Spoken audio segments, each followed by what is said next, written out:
자, 이제 네 번째 시간을 시작하도록 하겠습니다. 이제 배전솔레의 이제 특성 부분입니다. 전기적 특성.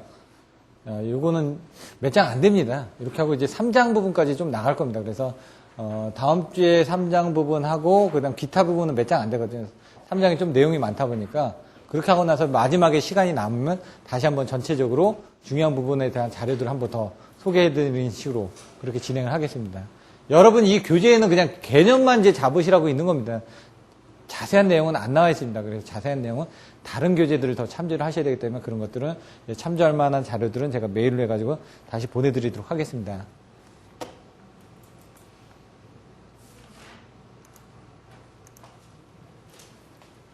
자, 배전솔레 전기적 특성 하다 보니까 RLC에 대한 특성이 나온다는 얘기죠. 그러니까 RLC에 대한 특성에서 바로 전압 강하율하고 전압 변동률이 나온다고 그랬는데 전압 강하율은 뭐라고요? 송전단하고 수전단에 대한 전압의 차이. 전압 변동률은 무부하하고 전부하. 그 개념을 가지고 있습니다. 율이 들어갔다. 그러면 퍼센테이지가 들어갑니다. 그거는 무조건 100이 들어간다. 부등률 제외해놓고. 그걸 보실 겁니다. 손실계수 부하율. 손실계수 아까 나왔었죠? 분산 부하율, 분산 손실계수. 이런 내용들에 대한 것들을 좀 컨셉을 잡으셔야지만 됩니다. 근데 내용이 좀 잘 이해가 안 됩니다. 그래서 아까 보셨던 것들 그림을 그려주셔야 된다는 얘기죠. 그럼 전원에 부하가 연결되어 있는 부분은 어떻게 될까요? 전원에 부하가 연결되어 있으니까 밑에가 이렇게 되겠죠? 그리고 이렇게 되겠죠? 그 다음에 부하가 균등한 경우는 부하가 균등하니까 이렇게 되겠죠? 그리고 점차 감소가 되겠죠? 그 다음 부하가 말단일수록 많은 건 이렇게 되겠죠? 그러다 보니까 그렇게 하면 어떻게 될까요? 이렇게 되고 여기 전원 찍을 때는 이렇게 되고 여기 이제 틀려지죠. 그 다음에 이렇게 갔다가 이렇게 가는 게 있습니다. 그건 뭐냐? 이렇게 부하가 중앙에 집중력이에요. 얘가 이렇게 가 있으니까 그때는 여기 끝에 가서 부하가 많이 쓰여지니까 이렇게 간다는 얘기죠. 이렇게. 근데 여기서는 이렇게 가니까 여기서 부하가 많이 쓰니까 급격하게 감소되겠죠. 그 두 개를 이제 묻는 문제가 또 있습니다. 분산 손실계수의 정의. 아까 뭐였죠? 여기 몇 분의 1? 3분의 2, 2분의 1, 2분의 1, 그 다음에 15분의 8, 그 다음에 3분의 1, 5분의 1. 이렇게. 그것들도 자꾸 하다 보면 반복이 됩니다. 외워집니다. 예? 그 키워드들이. 그러면 나중에 이제 그걸 외우고 나서 앞에서 표로 딱 정리를 해놓고 나서 그 다음에 이렇게 결론을 알면 어떻게 된다고요? 답을 맞히기가 편합니다. 중간에 틀리게 되면 대충 틀린 부분 맞춰가지고 끝에 결론을 유도를 해낼 수가 있다는 얘기죠. 변압기 손실 종류. 뭐라고요? 부하선, 무부하선. 무부하선이 먼저 나와야 되겠죠. 무부하가 나오고 그 다음에 부하선이 나오니까. 여기서 이제 하나 더 여러분들이 알아주셔야 되는 게 변압기의 여자 도립전류라든가 그 다음에 여자 전류라든가. 여자 도립전류하고 여자 전류하고는 틀립니다. 그런 것들도 정리를 해 주셔야지만 됩니다. 손실 경감 대책. 그럼 무부하선을 줄이기 위해서는 어떻게 해야 되냐? 부하선을 줄이기 위해서는 어떻게 해야 되냐? 무부하선 철심에서 발생된 거니까 철심에 대한 것들을 줄여줘야 된다는 얘기죠. 그럼 철심을 이제 구조를 변경하는 거죠. 아까처럼 와리선 같은 걸 줄이려면 어떻게 된다? 성층 철심을 해주면 되는 거죠. 귀소광판을 더 좋은 걸 쓰면 됩니다. 이런 것들을 써주시면 된다는 얘기죠. 히스테리 시스톤도 줄여줄 수가 있고. 근데 동선 같은 건 어쩌요? 부하선이지. 그건 어쩔 수가 없죠. 동을 줄여줘야 되죠. 동선. 케이블을. 그럼 저항을 더 줄여준다든가. 그럼 어떻게 돼? 동 케이블의 단면적을 더 커지게끔 하는 겁니다. 그러면 손실이 줄어드니까. 전류가 더 들어가기가 더 편하니까. 효율 종류. 아까처럼 이제 귀약 효율, 실측 효율, 전일 효율 이렇게 나옵니다. 실측은 바로 실착했다는 건 귀약은 변압기 명판에 귀약되어 있다는 얘기죠. 그러면 입력과 출력과의 관계가 이제 귀약 효율이 되는 겁니다. 실측은 바로 실측했을 때 효율이 되는 거고 전일 효율은 하루 동안의 효율을 다 같이 보는 거고 그런 컨셉만 가지고 있으면 이걸 쓰는 게 어렵지 않습니까? 그러니까 정의를 명확하게 머릿속에 암기를 해 두셔야 된다는 얘기죠. 수용률, 부등률, 부하율 나오죠. 수용률은 부하가 수용되는 부분이라고 해요. 전체 기기를 보셔야 된다는 거예요. 기기. 예? 부등률은 이제 부등률도 기기인데 1보다 커진다고 했으니까 그걸 보시면 되고요. 이제 최대 전력분의 평균 전력이 뭐라고요? 그게 부하 전력이라고요. 그게 부하율입니다. 수용률은 개념이 틀리다고요. 그 컨셉을 잡지 않으면 나중에 헷갈린다. 이게 다 율 나오는데 이게 무슨 율이야 이게 지금. 전압 강하율, 전압 변동률 다 거기서 거기거든요. 모른다는 얘기죠. 컨셉을 정확하게 잡아주시라는 얘기입니다. 이용률, 부등률, 부하율 설명드렸죠? 이용률, 부하율, 수용률, 뭐 여기서 수용률, 부등률, 부하율 이렇게 나온다는 얘기죠. 또 이용률 하니까 또 헷갈려지죠. 또 예, 그 컨셉을 이따가 정확하게 보시면 됩니다. 최대 수용 전력을 결정하기 위한 과정을 설명하라. 예? 최대, 평균 이런 부분이 나옵니다. 최대분의 평균. 대중교통에서 부중률, 수용률, 부하율 이렇게. 부하율은 높으면 높을수록 좋다. 부하율은 높으면 높을수록 좋죠. 이용을 많이 하는 거가 합리적인 부분이라는 얘기죠. 부등률도 높을수록 좋습니다. 왜? 그만큼 여유가 있다는 얘기니까. 자, 이 장은 내용이 그렇게 많지는 않습니다. 전압 강화율과 전압 변동률을 정의하시오. 항상 이 그림, 전압의, 이거 뭐죠? 단거리 송전술래, 예? 등가회로죠. 뭘 표현을 할 땐 등가회로하고 벡터도를 가지고 같이 표현을 해라. 그게 여러분들이 송전 계통에서 어디 나왔었죠? 5장의 송전 특성에 보시면 단거리, 중거리, 장거리가 나왔었죠. 단거리는 무슨 방식으로 해석을 한다?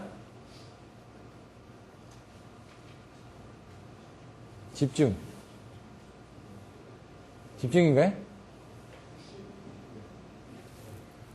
자, 그러면 이제 중거리는 집중. 그 다음에 장거리는 분포정수로. 왜냐면 집중해서 계산을 할 수가 없다는 거예요. 왜냐면 케이블이 워낙 길기 때문에 그거를, 케이블이 100스퀘어 가다가 50스퀘어 가다가 이렇게 됐을 수도 있잖아요. 단거리 같은 건 똑같은 케이블로 갔을 테니까. 그래서 그거를 이제 분포되어 있다고 해가지고, 얘의 각각의 특성들이 다 틀리다라고 생각을 하시라고 그랬죠. 전파 방정 시, 그 다음에 이런 내용들도 또 나오고요. 얘는 단거리 송전솔로인데 전압 강화율이라는 건 이 저항 성분에 의해서 전류가 흐르죠. 그게 뭐다? 바로 이게 전압 강화가 생긴다. 그래서 전압 강화율은 그 전압 강화가 생기는 부분을 가지고 계산을 한다. 그래서 뭐다? 얘하고 얘에 대한 비율로 가서 계산을 하는 게 전압 강화율이다. 그렇게 설명을 드렸습니다. 전압 변동률은 전부하일 때하고 무부하일 때, 이 부하가 없었을 때, 있었을 때 여기만 가지고 본다. 이 개념으로 보시라는 얘기입니다. 전압 강화율은 수전단 전압에 대한 백분위이며 전압 강화란 송전단 전압과 수전단 전압의 절대값의 차이로서 부하의 크기에 따라 변한다. 이렇게 나와 있습니다. 그래서 전압 강화율은 ER은 뭐라고요? 수전단 전압. ES는 송전단 전압에서 수전단 전압을 뺀 게 바로 여기 부분에 대한 전압 강화죠. 요걸 보셨을 때 생각나는 게 바로 임피던스 전압 강화, 바로 퍼센트 임피던스의 정의를 내릴 때 이런 그림이 또 나왔었죠. 그 하나의 그림만 알고 있으면 다 연산이 됩니다, 그냥 다. 근데 하나를 알 때 정확하게 알아두시고 그거하고 연산되는 내용들을 좀 머릿속에 넣어놓으시면 나중에 또 써먹는다는 얘기죠. 왜? 이걸 다 암기를 해서 써야 되다 보니까 최소한 암기할 걸 줄여줘야 된다는 얘기죠. 그러다 보니까 하나를 암기해가지고 얘는 이쪽 저쪽에서도 다 써먹을 수 있다라고 머릿속에 넣어놓는 그런 과정들이 중요하다는 얘기입니다. 자, 전압 강화율 됐고요. 이제 전압 변동률에 대해서 알아볼 텐데 그거는 무부하고 전부하입니다. 전압 변동률은 부하가 갑자기 변화했을 때 그 단자 전압의 변화, 하루나 어느 기간의 부하의 변동에 따른 전압의 변동폭이 어느 정도인 것을 나타난다. 부하의 변동입니다. 이거는 부하의 변동. 예? 아까도 부하의 변동이지만 그래서 어떻게 된다? 전부하시, 무부하시. 무부하시하고 전부하시의 전압에 대한 차이 부분에 이렇게 나타낸다. 이렇게 돼 있죠. 그런 컨셉만 정확하게 알고 계시면 나중에 이런 부분이 나왔을 때 일단 그 설명을 하는 데는 지장 없다는 얘기입니다. 그 의미를 가지고 풀어서 쓰시면 되니까 무조건 암기를 할 수가 없으니까 그런 부분은 암기를 하시라는 얘기입니다. 손실 개수, 손실이 얼마나 일어났는지, 부하율이 어떻게 되는지, 분산 손실 개수는 얼마나 분산되어 있는지, 부하가 얼마나 분산되어 있는지를 얘기하는 게 분산 손실 개수입니다. 그래서 아까 3분의 2가 나왔죠. 3분의 2가 나와 3분의 2 지점의 부하가 분포되어 있다라고 보는 겁니다. 분산 손실 개수는. 왜? 그쪽에 다 집중이 되어 있으니까. 2분의 1이다. 그러면 가운데쯤엔 집중이 되어 있다는 건 또 평균적으로 집중되어 있다는 거예요. 3분의 1이라는 건 이쪽에 위치해 있으니까 요거는 인입 쪽에 다 부하가 집중되어 있구나. 그렇게 여러분들이 이해를 하시면 된다라는 얘기입니다.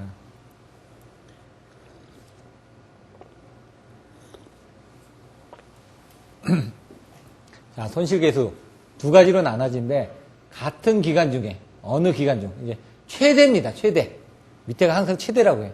최대분의 어떤 평균이죠. 평균 최대분의 평균입니다. 제가 자꾸 최대분의 평균 얘기하는 게 그런 컨셉이 어디든지 다 나오니까. 기준이라고 그랬죠, 제가. 항상. 밑에를 기준으로 잡아서 하는데 기준이 가끔 바뀌는 경우도 있다. 최대 전류의 제곱. 최대, 어느 기간 중에 전류의 제곱의 평균. 근데 여기다가 R을 곱해주면 이제 전력이 되는 겁니다, 그래서 손실계수 H는 대문자로 쓰여지고요. 그거는 IM 자성 T. 왜? 요 IM이 그 전류거든요. 그거 T는 어디? 주기죠. 어느 기간 중에 시간. 0에서 T. 이게 시간이라는 얘기죠. 그래서 I 자성, 전류의 최고죠. 제곱이니까. 여기도 제곱이고, 여기도 제곱이죠. 요거는 이제 최고 부분이 되죠. 최대 전류. 맥시멈, 이 M이 맥시멈이라고 보시면 됩니다. 요걸 이제 환산하는데 거기다 R을 곱했다. 그것도 똑같다 이겁니다. 여기다 R을 곱하냐, 여기다 R을 곱하냐, 그거는 전력인 거고. 요게 요 내용이고요. 요게 요 내용입니다, 지금. 그렇게만 이해를 하시면 됩니다. 하나만 알고 계시면은 수식으로도 쓰기가 좋다라는 얘기죠. IM 자성 T, I 자성 T. 그걸 시간에 따라서 보는 부분이다. 부하율은 뭐라고요? F라고 했습니다, 제가. 최대 평균이라고요. 최대 평균. 똑같다고요. 최대하고 평균을 잊어버리지 말라고 얘기하는 게 다 써먹으니까. 최대분의 평균. 같은 기간 중에. 어느 기간 중에. 같은 기간 중에. 어느 기간 중에. 다 똑같죠? 하나 알면 다 똑같이 써먹습니다. 그래서 머릿속에 이 연관되어 있는 부분을 딱 머릿속에 넣어놓고 있으면 나중에 좀 편하게 답안지를 쓰실 수 있다는 얘기입니다. IMT인데 여기는 최대값이 여기는 제곱이죠. 제곱이 아니죠. 그게 차이가 납니다, 지금. 얘하고 차이가 나는 건 뭐죠? 제곱밖에 없습니다. 이런 것들도 명확하게 알고 계시면 된다는 얘기입니다. 최대값은 맞습니다. 같은 기간 중에 최대값. 어느 기간 중에 같은 기간 중에 요 T라는 기간의 최대값인데 여기 어느 기간 중에 전류의 평균값을 해야 되다 보니까 적분을 한 거죠. 지금 평균이니까. 적분한 값이 위로 올라간다. 이 얘기입니다. 지금 그림은. 최대분의 평균. 이렇게. 요게 이제 손실계수하고 부하율하고 관계. 분산 손실계수하고 관계. 이런 것들을 이제 보시면 된다는 얘기죠. 손실계수하고 부하율의 관계. 손실계수는 부하 곡선의 모형에 따라서 달라진다고 그랬죠. 아까 부하 곡선이 어떻게 된다? 전원축에 몰려있을 때, 아니면은 평균이 돼 있을 때, 예? 아니면은 그 수용과 말단에 이제 요게 말단에 모였을 때 그림이 이렇게 되죠. 전원축에 모였을 때 이렇게 되죠. 평등이 돼 있을 때 이렇게 되죠. 이렇게 그림을. 손실계수는 부하 곡선의 모양에 따라 달라지는데 부하율이 좋은 경우는 1이겠죠. 그때는 H하고 F는 같아진다 이거죠. 자승을 하니까. 부하율이 나쁜 거는 이제 자승이 된다. 요거에 부하율이 자승이 된다. 그러면은 자승을 내는 거는 여기 보시면 0, F, H, F1. 요것도 외워 주셔야지만 됩니다. 나중에. 1일 때가 얘가 좋아질 때가 얘가 같아진다면서요. 그러니까 얘가 같아지는 쪽이고 얘가 나빠지는 쪽이 0쪽이니까 여기다 넣어주시면 됩니다. 개념은 그겁니다. 개수는 이런 부분이 있다. 이건 한번 그냥 참조를 해서 보시면 되고요. 저도 이해가 안 됩니다. 그냥 수식이니까. 어떻게 나온 결과물이니까. 분산 손실계수는 아까 얘기한 것처럼 분산되어 있다 이거죠. 어디에 분산되어 있다라고, 어디에 집중되어 있다라고 보느냐 이거죠. 분산 손실계수는 그게 어디에 집중되어 있다라고 보는 겁니다. 그래서 여기 보시면 I가 있고 여기 미소 부분이 있는데 R에 있죠. 그래서 X 지점까지 이렇게 가는 겁니다. 지금. 분산부하의 손실은 I자승 R이죠. I자승 0부터 R까지. 그래서 분산부의 손실은 I자승인데 거기에서 말당 집중부에 의한 것들은 거기에 이제 저항까지 고려돼야 되니까 I자승 R이 된다 이겁니다. 알고 계신 내용인데 좀 어렵게 쓴 것 뿐입니다. 그래서 이걸 어렵게 이해를 하시면 어렵게 이해되는 거고 그냥 쉽게 이거는 그냥 이런 정도다. 무식하면 그냥 애우는 겁니다. 그냥 잘 모르면은 애워가지고 그냥 써주시기만 해도 됩니다.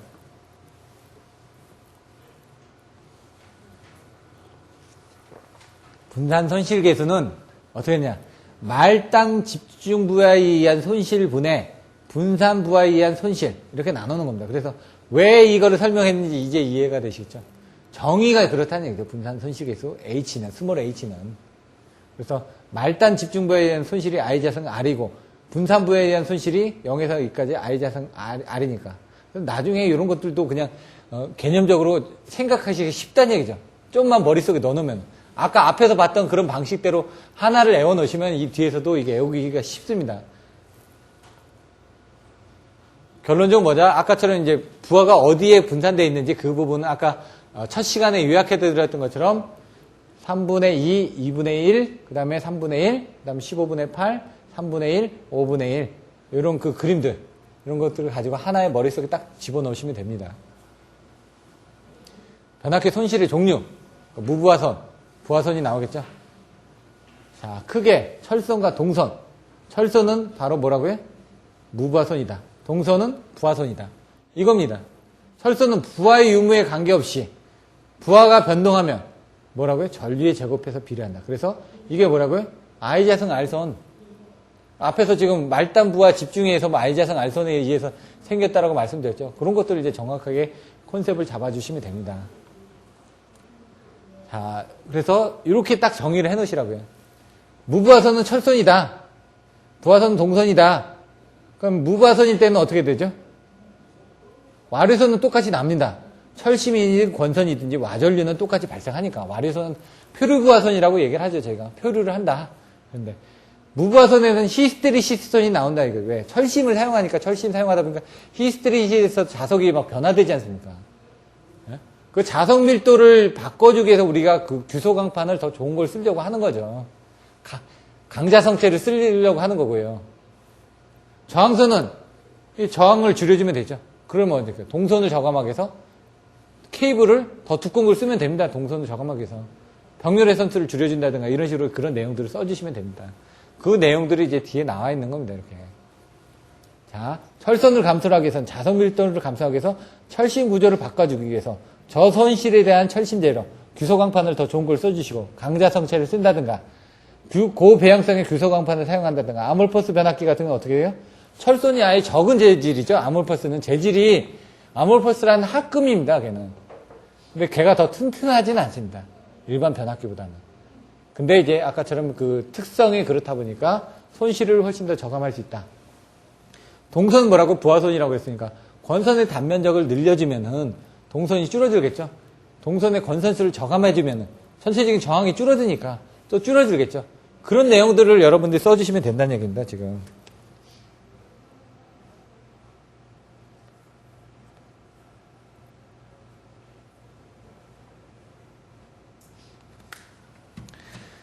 자, 그리고 이제 뒤에 걸 보시면은 변압기 효율이 뭐가 있다고 그랬죠? 실측 효율, 규약 효율, 견인 효율. 이것도 그냥 순서대로 외워주십시오. 실측해서 나온 거다. 규약 효율은 변압기 명판에 정해져 있는 거니까 그럼 뭐 입력과 출력하고 어떤 그런 관계가 있겠죠. 근데 이제 규약 효율이 좀 헷갈려지는 부분이 뭐냐면 1차 측의 전류를 봤을 때하고 2차 측의 전류를 봤을 때 손실에 대한 부분이 1차 측은 위로 올라가고 2차 측은 밑으로 내려갑니다. 이게 좀 헷갈립니다. 전일 효율은 전체 날짜를 가지고 일자를 가지고 본다고요. 실측 효율, 규약 효율, 전일 효율로 나눠진다. 실측 효율은 뭐라고요? 실측을 한 거니까 뭐야? 기준이 뭡니까? 입력을 받아야 되겠죠. 입력이 기준이겠죠. 근데 출력이 나가는 게 손실이겠죠. 입력분에 출력 나가는 걸 보니까 이만큼의 효율이 생기더라. 우리는 100이라는 걸 보냈는데 100이라는 걸 1차 측에 보냈는데 2차 측에서 99밖에 안 나옵니다. 100분의 99 곱하기 100이니까 얘가 효율이 되겠죠. 실측했다 이거죠. 그러면 이제 규약 효율을 가면 규약된다 이거죠. 일정한 규약. 손실값이 있어야 되는데 플러스하고 마이너스가 이제 빠진다고 했죠. 규약 효율도 자세히 보시면 1차 입력일 때는 전체 입력입니다. 근데 2차 측에서는 어떻게 봤을 때는 손실이 생기겠죠. 그러면 1차 입력에서 손실이 뺀 것만큼이 2차 출력에 대한 값이 나오겠죠. 그렇게 이해를 하시면 됩니다. 근데 얘가 2차 측으로 봤을 때는 전체 부분이 어떻게 되죠? 2차 부분의 출력에다가 손실을 더한 게 전체 부분이 되는 겁니다, 지금. 그러니까 전체 부분이 되고 거기에서 손실이 빠졌으니까 이게 실측한 효율이 되는 거죠. 그런 개념으로 보시면 된다는 얘기입니다, 지금. 컨셉을. 근데 실측 효율하고 규약 효율을 이렇게 봐주시면 쓰는데 어렵지가 않습니다. 그러면은 전일 효율도 똑같은데 1일간 출력 전력량에다가 손실 전력량을 합한 거. 이게 전체죠. 최대죠. 거기에 이제 우리가 쓴 것만큼은 요만큼을 썼다. 그렇게 써주시면 된다는 얘기죠. 컨셉은. 근데 1일간의 손실 전력량은 동선하고 철선을 합한 거다. 이렇게 나오는 거죠. 그래서 그 콘셉트만 가지고 계시면 됩니다. 요것들도 헷갈릴 때 실측 효율, 귀약 효율, 전위를 해서 밑에는 전체적인 입력, 위에는 실제로 측정한 값. 그런 콘셉트로 보시면 이런 내용들이 다 이해가 됩니다. 암기를 하실 필요가 없다는 얘기죠. 이거는. 이해만 하시면 된다는 얘기죠. 용어, 이용률, 부득률, 부하율, 그리고 수용률, 부득률, 부하율. 자, 이용률은 설비 이용률입니다. 설비 이용률. 설비 전격 용량이 얼만데 부하에 걸리는 최대 수용률. 이게 어떻게 될까요? 설비가 나왔죠? 설비. 수용률의 개념하고 이제 비슷해집니다. 부하율은 이제 조금 약간씩 이제 내용을 보시면 헷갈립니다. 뒤하고 한번 또 비교를 해보겠습니다. 부득률은 각 군의 최대 수요 전력 발생 시기의 분산을 나타내는 지표. 그러니까 이 수치가 높을수록 분산이 많이 되기 때문에 여유가 있다는 얘기입니다. 그건 뭐냐? 합성 최대 전력. 합성 최대 전력이라면 100 플러스 100 플러스 뭐 이런 식으로 해가지고 여기서 전체적으로 쓸 수 있는 최대 전력 양입니다. 각 군의 최대 수요 전력 합계. 그러면 100 더하기 100 더하기 100 더하기 이겁니다. 그러니까 여기서 쓸 수 있는 예를 들어 뭐 100짜리가 10개가 있다. 근데 실질적으로 여기서 합성으로 보내줄 수 있는 건 실질적으로 모터가 10대가 있다고 하더라도 10대가 다 동작을 하는 건 아니지 않습니까? 5대만 동작을 한다. 그러면 그런 부분이 합성 최대 전력이 내는 모터 변압기가 100kW짜리 모터가 10대가 달렸지만 나는 아무래도 500kW 이상은 쓰지가 않는다. 그럼 그 500kW가 이 밑에 되는 겁니다. 합성 최대 전력이. 근데 100kW짜리가 지금 몇 개 있죠? 10대가 부하 설비가 있죠. 그게 이제 각 군의 최대 수요 전력의 합계. 그 100kW짜리가 최대로 쓸 수 있는 용량이 위에 올라간다는 얘기죠. 그건 뭐냐? 부득률이 그렇게 되면 500분의 1000이 되니까 그때는 2가 되겠죠. 부득률이 넓다라는 건 나는 실질적으로 여기서 쓸 수 있는 부하, 분산 부하가 많이 돼 있기 때문에 여유가 있다는 얘기입니다. 얘는 설비 전격 용량은 얼마다? 그럼 변압기 용량은 얼마인데 그 다음에 거기에 설비에 걸린 최대 수요 전력이 이용률인데 얘 같은 경우는 이제 부하율의 개념하고 이제 어떻게 보면 비슷할 수도 있습니다. 그러니까 설비, 이용률이니까 설비로 이제 써가지고 설비 전체분의 이제 최대 쓴 부분 이렇게 들어가시면 되고요. 부득률이 클수록 부하가 많이 분산됨을 이용하기 때문에 설비 이용률이 높아져서 유리하다. 이런 겁니다. 뒤에 부하율을 보겠습니다. 부하율은. 수용률, 그 다음에 설명이 나오는데 수용률도 설비입니다. 설비. 아까 부하 설비 용량, 그 다음에 최대 수요 전력. 이 앞에를 보실까요? 부하 설비 용량, 최대 수요 전력. 이용률이나 수용률이나 비슷한 개념이죠. 예? 용자가 들어갔으니까. 용을 보시면 됩니다. 수용을 한다. 이용을 한다. 다 뭔가 한다는 얘기죠. 근데 부하는 이제 부하에 관련된 내용이고. 그래서 제가 여기 보시는 것처럼 이용률, 부득률, 부하율, 수용률, 부득률, 부하율. 이런 식으로 똑같이 외워두시라는 게 개념은 똑같습니다. 보시면은 이용률이라고는 보통 안 물어보고 이제 수용률이라고 많이 물어보죠. 부하 설비 용량분의 최대 수요 전력. 수용률은 전력 소비 기기가 동시에 사용되는 정도. 이것도 이제 개념으로 이렇게 보면 부득률도 동시에 사용되는 정도입니다. 내용은. 근데 이제 분산되는 정도로 나와 있는 거고요. 거기서는. 그래서 이런 내용들 쓰실 때 하나를 외워가지고 다른 데도 또 써먹을 수가 있습니다. 보통은 전력 소비가 동시에 사용되지 않으면 수용률은 100%보다 작다. 이런 거죠. 부하율은 아까 얘기한 것처럼 이거는 무조건 외워주셔야 된다고요. 최대분의 평균. 평균 전력과 최대 수요 전력입니다. 부하율은 최대 수요 전력이 얼마인데 그 중에 평균 전력을 얼마를 쓰고 있다. 그거는 아까 이용률하고도 사실 좀 비슷합니다. 수용률하고도 어떻게 보면 개념이 예? 보는 관점에 따라서 틀린 것 뿐이죠. 최대 수요 전력이 얼마다? 그러면 지금 100kW짜리 변압기에 지금 우리가 50kW를 쓰고 있다. 그러면은 부하율은 50%를 쓰고 있죠. 근데 부하 설비 용량은 100kW인데 지금 최대 수요 전력은 더 쓸 수가 있죠. 70도 쓸 수가 있죠. 그렇기 때문에 얘는 최대 수용률은 70%가 되는 겁니다. 관점이 차이입니다. 얘는 평균이 아니라 최대만 들어간 겁니다. 요 최대. 부하 설비 용량분의 최대 수요 전력이 들어간 거고 얘는 최대분의 평균이 들어간 겁니다. 그러니까 여기는 평균이 안 들어갑니다. 최대가 들어가지. 그 차이입니다. 얘는 똑같은 그 부하 변압기인데 얘는 50%가 되고 얘는 70%가 되는 게 얘는 최대가 들어갔기 때문에 70%가 되는 겁니다, 지금. 그 차이만 여러분들 명확하게 알고 계시면 됩니다. 부하율은 수용률보다는 항상 낮다. 왜? 평균을 보고 있기 때문에. 그리고 부등률은 항상 1보다 크다. 이런 내용들. 부하율이 높을수록 설비가 효율적으로 이용되는 것을 의미한다. 기간을 얼마로 잡느냐에 따라서 일부하율, 월부하율, 연부하율로 나눠진다. 근데 기간을 길게 잡으면 어떻게 될까요? 평균값이 떨어지겠죠, 자꾸. 그러니까 부하율이 작아진다는 얘기입니다.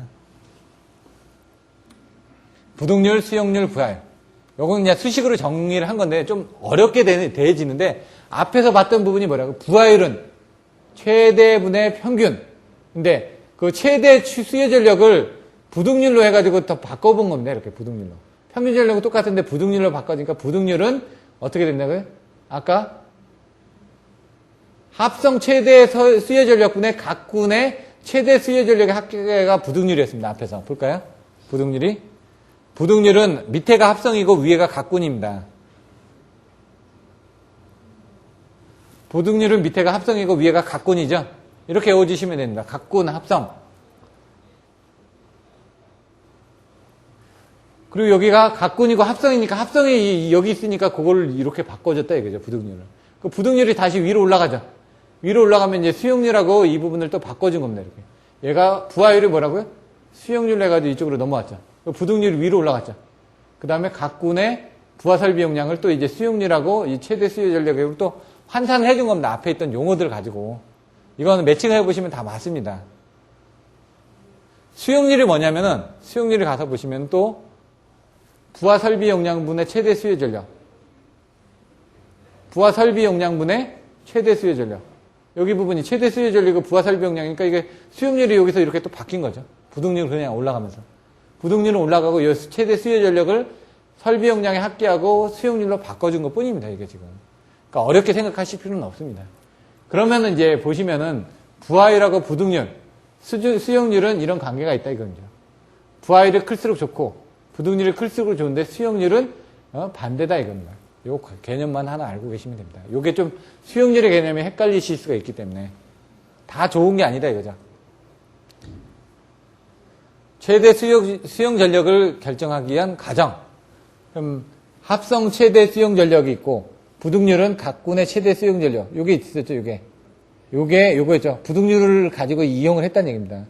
그래서 나중에 보시면은 부등률에서 이제 다 끌어가지고 오는 겁니다. 합성 최대 수용 전력은 여기 보시면은 각군의 최대 수요 전력은 뭐라고요? 각군의 부하 설비 곱하기 수용률이니까 여기 부하 설비 곱하기 수용률 했으니까 이렇게 또 바뀌었다는 얘기죠, 이렇게. 그래서 합성 최대 수요 전력은 부등률분의 이 부분을 바뀌어진다. 요게 뭐라고요? 밑에 있는 요 부분이 합성 최대 수요 전력이다. 그 관계로 이제 나타나는 것 뿐입니다, 그냥. 예? 앞에서 배웠던 부하율을 부등률로 바꾸고 또 여기 부분을 수용률로 바꿔서 합성 최대 수요 전력을 다른 방법으로도 표시를 한 것 뿐입니다, 지금. 되게 어렵게 보이지는데 그 전에 얘기했던 것처럼 앞으로 치나 뒤로 치나 똑같은 부분이라고요. 기준만 정확하게 알고 계시면 됩니다. 자, 2장 배전솔레 특성. 배전솔레 특성에서는 정기적 특성입니다. 정기적. RLC에 대해서 물어봤었죠. 그래서 RLC를 하다 보니까 전압 강하율, 전압 변동률을 물어봤습니다. 전압 강하율은 뭐라고요? 송전단하고 수전단에 대한 전압. 전압 변동률은 무부하고 전부하에 대한 부분. 손실계수, 부하율, 분산 손실계수. 손실계수가 뭐라고요? H. 부하율은 F. 그러면 0 해놓고 F의 자승, 가운데 H. 그 다음에 F, 1. 이 수식 반드시 나와야 된다고요? 부하율이 좋을수록. 분산 손실계수는 뭐다? 아까로 얼마만큼 부하가 분담되어 있는지를 나타내는 부분이다. 그 그림 생각을 나셔가지고 그 그림 그려주고 그 계산을 해주면 됩니다. 근데 여러분 교재에 그 계산하는 내용이 안 나와 있습니다. 그래서 그런 것들은 이제 참고 자료를 해가지고 보시면 되고요. 그거는 다음 주에 제가 배전 쪽을 마지막에 정리할 때 한 번씩 정리를 다시 한번 해드리겠습니다. 변압기 손실의 종류가 뭐가 있었죠? 세 가지? 뭐라고요? 예. 그런 식으로 나와주시고요. 손실 경감 대책. 이제 그 부분에 대해서 여러분들이 철심에 관련된 것들은, 철심의 자화에 관련된 부분이니까, 자성체에 관련된 내용으로 가주시면 되고요. 표류부하선은 다 똑같다. 와전류손, 표류부하선 이런 식으로 이제 좀 내용들이 또 틀려집니다. 세부적으로. 변압기 효율은 세 가지가 뭐였죠?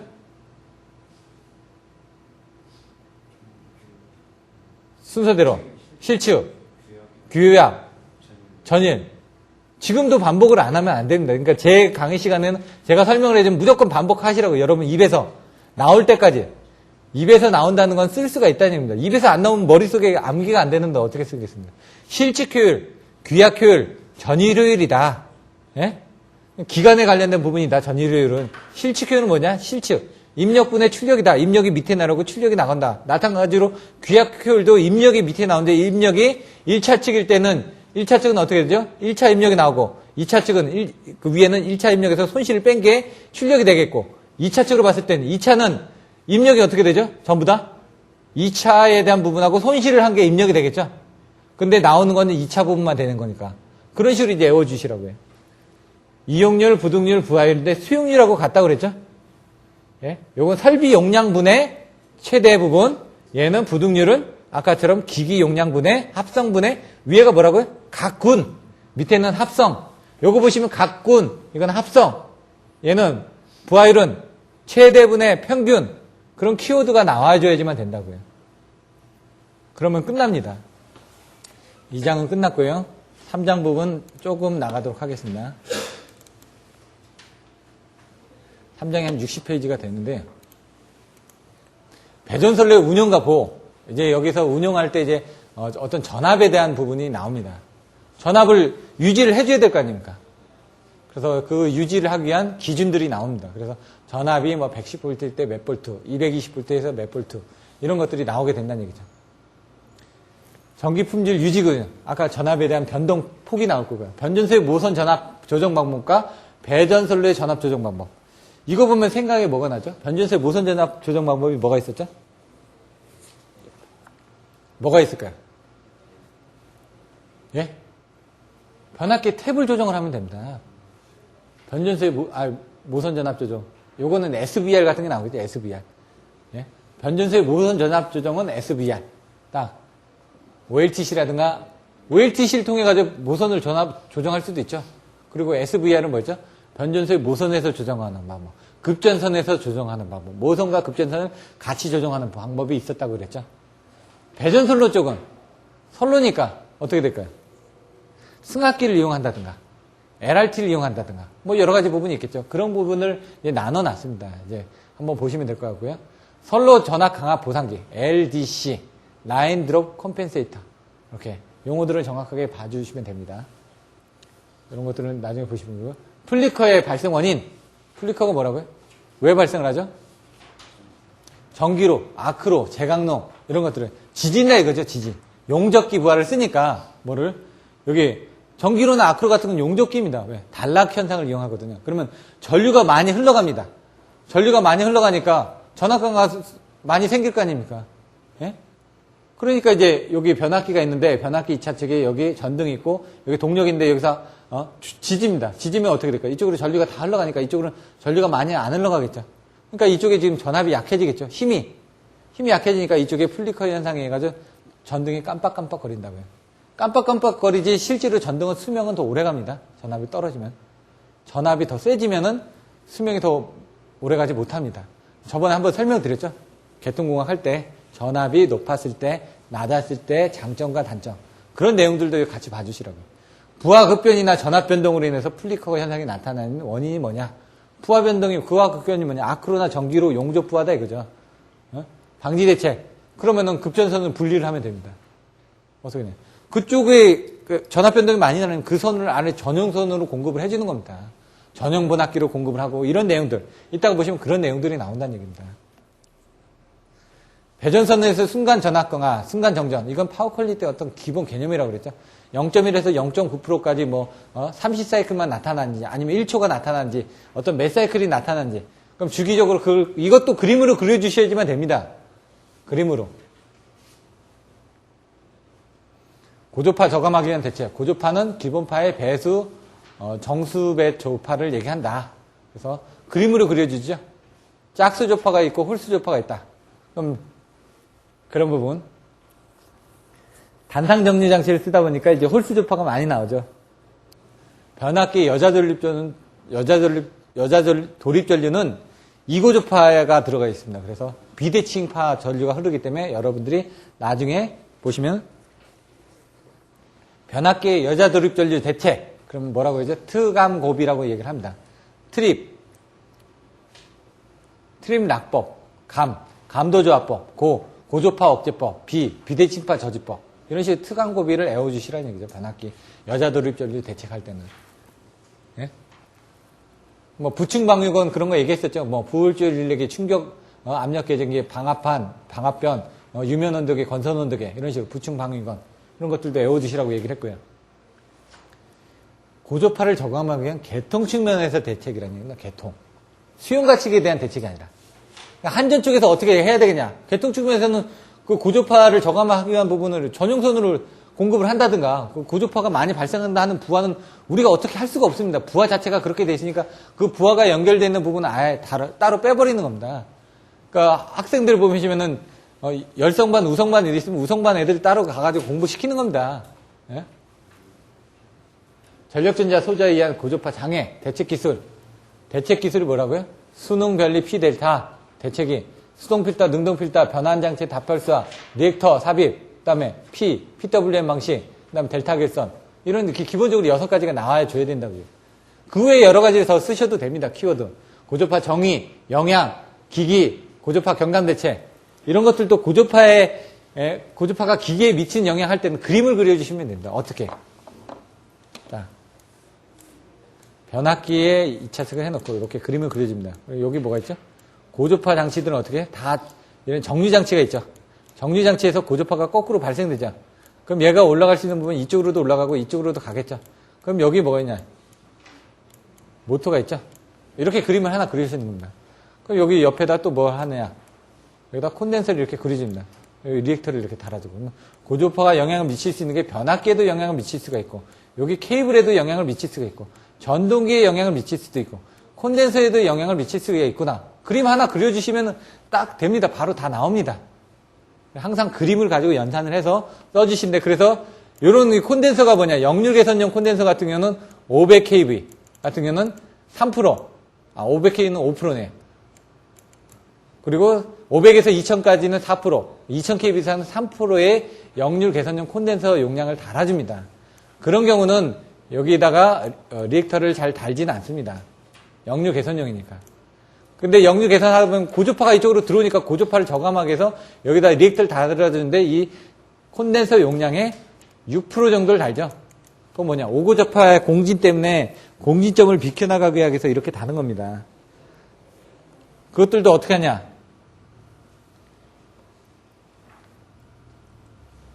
5%니까 0.4거든요? 0.4를 하게 되면은 이렇게 되는데 이거를 0.06을 하게 됩니다. 6%를 달게 되면. 그럼 얘가 1.06배가 나옵니다. 나중에 계산을 해보시면. 그건 뭐냐면, 5고조파 같은 경우는 5의 자승입니다.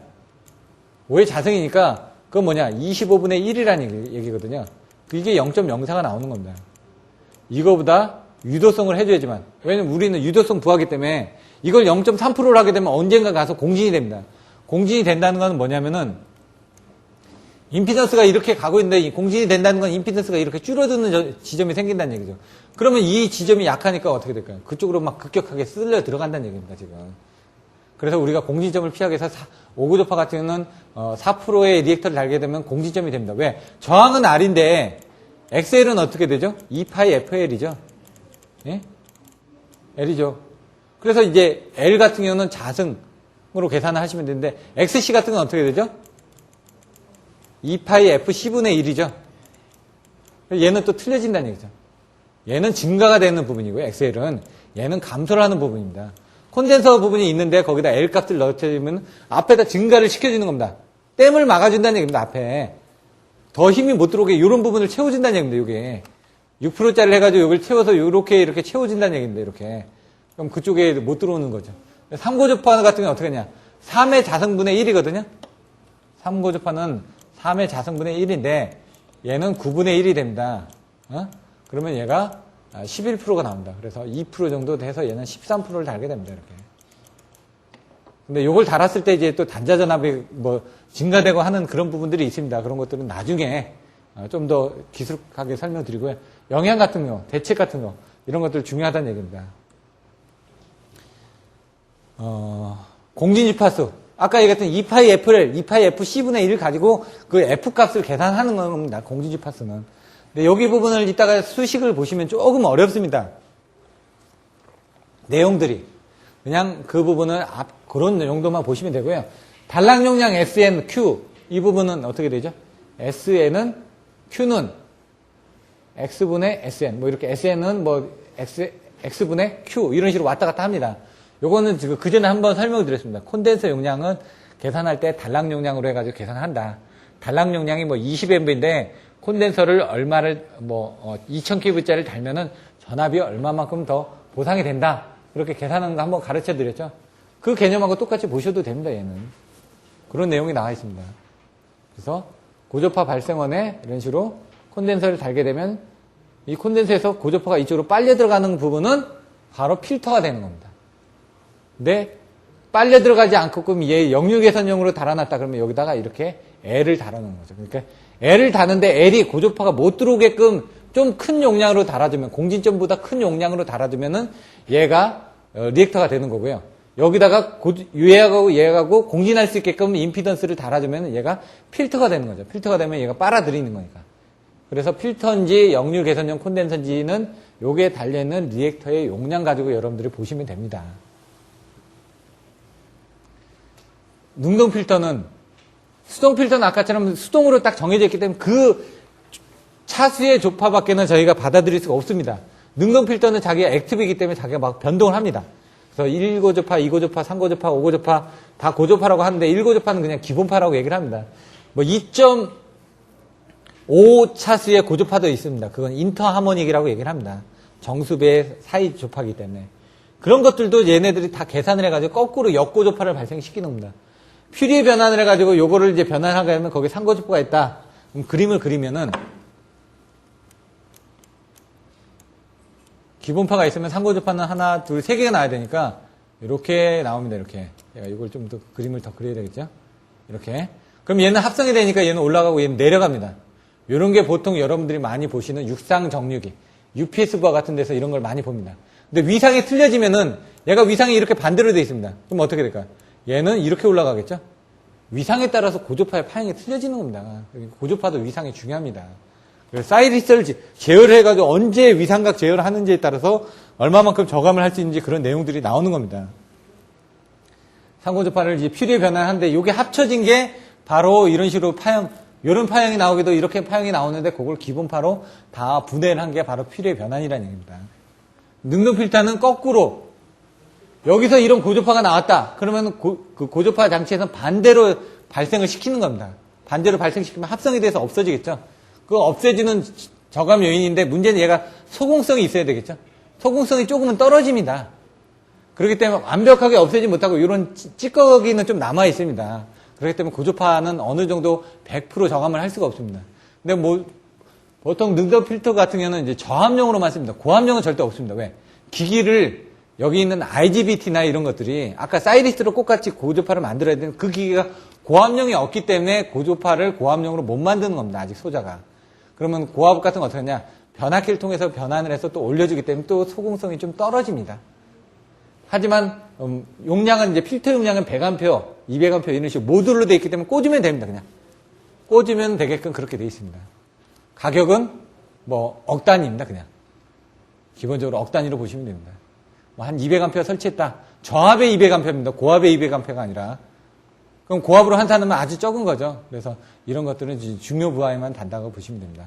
역류 개선 효과, 소남 요소래가지고, 예? 뭐였죠? 손실, 전압, 감각, 경감, 요금, 설비 이용률 향상. 이런 식으로 이제 키워드가 바로 나와줘야 된다고요. 전력용 콘덴서 설치 방법. 어떻게 하냐? 삼상으로 할 건지, 단상으로 할 건지, 아니면 델타로 할 건지, Y로 할 건지. 이런 것들. 삼선식에서 결선 방법, 단상식의 결선 방법. 이런 것들을 보시라고요. 배전전압의 승합 효과. 승합은 어떻게 하냐? 100V에서 220V로 효과했을 때 어떤 식으로 늘어난다 그랬죠? 전력 손실도 줄어들고, 송전 전력도 늘어나고, 이런 부분이 있다는 얘기죠. 전력 손실 경감 대책 5가지. 아까 5가지겠죠? 적전 콘고조 배분, 전류 밀도의 감소와 평형, 그 다음에 적전 콘덴서를 설치한다든가, 예? 손실을 없애주기 위해서 고압측에 대한 대책을 한다든가, 저압측에 대한 대책을 한다든가, 배변, 배전솔로 쪽에 대한 대책을 한다든가, 아니면 변압기를 탭을 조정을 한다든가, 이런 것들이 손실에 대한 경감 대책이라고 얘기를 했습니다. 다중접촉의 보호 방식, 고압 부하 개폐기, 배전솔로 연계되는 기기, 리클로저, 섹션 애널라이저, 라인 퓨즈, 이런 것들을 이제 여러분들이 다음 주에 배우시게 되니까, 이건 여러분들이 한번 미리 예습을 하고 오셔야지만 됩니다. 리클로저가 뭔지, 섹션 애널라이저가 뭔지, AS가 뭔지, ALTS가 뭔지, 이런 것들을 한번 보시고 오면은 도움이 되실 겁니다. 자, 고장 구간 개폐기, 패스, 폴트, 오토매틱, 스위치, 이런 식으로 되어 있을 건데, 한번 보시고요. 폴트 섹션 서치 스위치네, 이렇게. 원어를 좀 더 정확하게 이해를 하고 계시면 됩니다. 배전 자동화, 뭐라고 했죠? 아까는 DAS라고 그랬죠? 예? NDIS에서 위치 정보 시스템까지 받아들일 수가 있다고 그랬습니다. 그래서 GPS, 글로벌 포지셔닝 스위치 시스템, 이렇게도 나옵니다. GPS가 여러 가지 부분이 나옵니다. 용어들이. GIS도 GIS가 우리들이 알고 있는 가스 인슐레이트 스위치계도 있고요. 지오그래매틱 해가지고, 지리 정보 시스템도 있고, 다 틀려집니다. 용어들 정확하게 보셔야 되고요. 배전 자동화 시스템의 기능과 목적 4가지. 아까 했죠. 선배부자. 나왔던 부분. 배전 자동화 시스템의 기능. 이런 것들 보시고요. 원격 자동 검침. 선배부자에서 이제 자동 원격 검침이 나옵니다. 그런 것들 할 때 어떻게 해야 되냐. 그거의 정의하고 목적하고 효과성, 필요성, 구성, 장점, 단점 이런 것들을 배우시게 됩니다. 그래서 이런 부분을 이제 다음 주에 배우게 되시니까 그런 부분을 보고 미리 오시면 될 것 같습니다. 오늘은 이만 마치도록 하고요. 다음 주는 9시부터 1시까지는 그 배전 쪽에 대한 부분 3장하고 기타 부분을 완료를 할 거고요. 그 다음에 시간이 되면은 다른 쪽에 대한 것들을 정리를 해드릴 겁니다. 그리고 오후에는 이제 그 관연도 문제 그때 50번까지 했죠. 51번부터 해가지고 한 80번 정도까지 아마 수행을 할 겁니다. 그래서 그 수업은 여기 아닌 이제 본관 3층에 4강의실인데 한 번만 더 확인을 좀 해주십시오. 나중에 그때 조인이 돼가지고 안 되는 경우도 있었기 때문에 그렇게 해서 다음 주에 그 부분은 오시는 분들한테만 제가 자료를 배포를 하도록 하겠습니다. 오늘은 이상으로 수업을 마치도록 하겠습니다. 감사합니다.